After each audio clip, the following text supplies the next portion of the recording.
मुझे अपने दादाजी से विरासत में मिली हवेली की सफाई करते समय मुझे बेसमेंट में एक पुराना घिसा पिटा ताबूत मिला।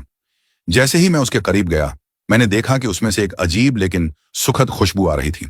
मैंने मान लिया कि यह ताबूत कोई प्राचीन वस्तु होगी, इसलिए मैं उसे घसीट कर लिविंग रूम में ले आया और ध्यान से धूल साफ की। जैसे ही मैं अस्त्र उठाकर उसके नीचे का डिब्बे देखने वाला था, जो मैंने देखा उससे मैं दंग रह गया। ताबूत प्राचीन गैरों से भरा हुआ था। इससे मैं ताबूत की कीमत के बारे में और भी आश्वस्त हो गया। मैं एक यांत्रिक दिमाग वाले दोस्त को दिखाने के लिए लाया। उसे गैरों के बीच एक शुद्ध सोने की चाबी मिली। हमने चाबी को पास के एक छेद में डाला और कुछ बार घुमाया। ताबूत के अंदर के गियर घूमने लगे। ताबूत के असली उद्देश्य के बारे में उत्सुकता से मैंने अपनी गोल्डफिश को अंदर रखने का फैसला किया। फिर चाबी को 100 बार घुमाया। जैसे ही गियर लाल हुए, बीच में गोल्डफिश की ओर बिजली कौंधी, लेकिन गोल्डफिश पर कोई बुरा असर नहीं पड़ा। मैंने ताबूत में मिली एक पुरानी किताब में जवाब ढूंढने की कोशिश की, लेकिन किताब में लिखी प्राचीन अपरिचित भाषा को समझना मुश्किल था। तभी मेरे दोस्त ने देखा कि गोल्डफिश हिलना बंद हो गई थी। हमें लगा कि उसे बिजली का झटका लगा है, लेकिन जब चाबी ने अपना अंतिम मोड़ पूरा किया तो गोल्डफिश अचानक जीवित हो गई। मैंने तुरंत अपने भाई, जो एक विश्वविद्यालय के प्रोफेसर हैं, से संपर्क किया। उन्होंने पुस्तकालय के प्राचीन ग्रंथों को खंगाला और आखिरकार एक सुराग मिला। पता चला कि यह ताबूत एक प्राचीन फराओं ने खुद को एक तरह की नकली मौत में डालने के लिए बनवाया था। लेकिन यह कैसे काम करता है, यह कोई नहीं समझ पाया था। मैंने बहादुरी से खुद ताबूत में चढ़ गया और मेरे दोस्त ने पूरी प्रक्रिया को कैमरे पर रिकॉर्ड कर लिया।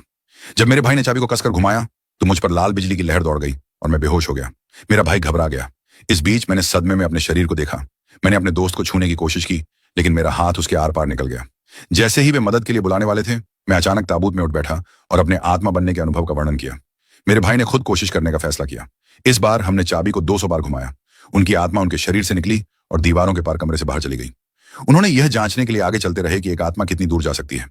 अप्रत्याशित रूप से वह चलते चलते रेल की पटरियों तक पहुंच गए, जहां से एक ट्रेन तेजी से गुजर रही थी। वो डर के मारे चिल्लाए और अगले ही पल उनकी आत्मा जबरदस्ती उनके शरीर में वापस खींच ली गई। फिर मेरे दोस्त की बारी आई। उनके पैर, जो लकवाग्रस्त थे, उनकी आत्मा भटकते समय स्वतंत्र रूप से हिल सकते थे। वह दीवारों के पार से गुजरे और उस लड़की को देखा जिसे वो पसंद करते थे, अपने प्रेमी के साथ बहस कर रही थी। इस दृश्य से उनका दिल टूट गया। वह उसके आंसू पहुंचना चाहते थे, लेकिन तभी चाबी ने अपना अंतिम मोड़ पूरा किया और उनकी आत्मा धीरे धीरे हवा में विलुप्त हो गई। हम तीनों के बारी बारी से अनुभव लेने के बाद मेरे भाई ने गंभीरता से चेतावनी दी कि हम इसे फिर कभी ना आजमाएं, क्योंकि कोई नहीं जानता था कि ताबूत के कोई दुष्प्रभाव हो सकते हैं या नहीं। लेकिन मैं बहुत उत्साहित था। मैंने चेतावनी को पूरी तरह से नजरअंदाज कर दिया। जैसे ही वे गए, मैं इंतजार नहीं कर सका और वापस ताबूत में चढ़ गया। इस बार मैंने खुद चाबी को 500 बार घुमाया। मेरी आत्मा सीधे उस सुविधा स्टोर पर पहुंच गई जहां मैं काम करता था। इस बीच मालिक खुशी खुशी दिन की रसीदें गिन रहा था। सब कुछ सही होने की पुष्टि करने के बाद वो पैसा जमा करने के लिए तिजोरी की ओर चला, इस बात से अनजान कि मैं, जो उसके बगल में खड़ा था, पहले ही संयोजन याद कर चुका था।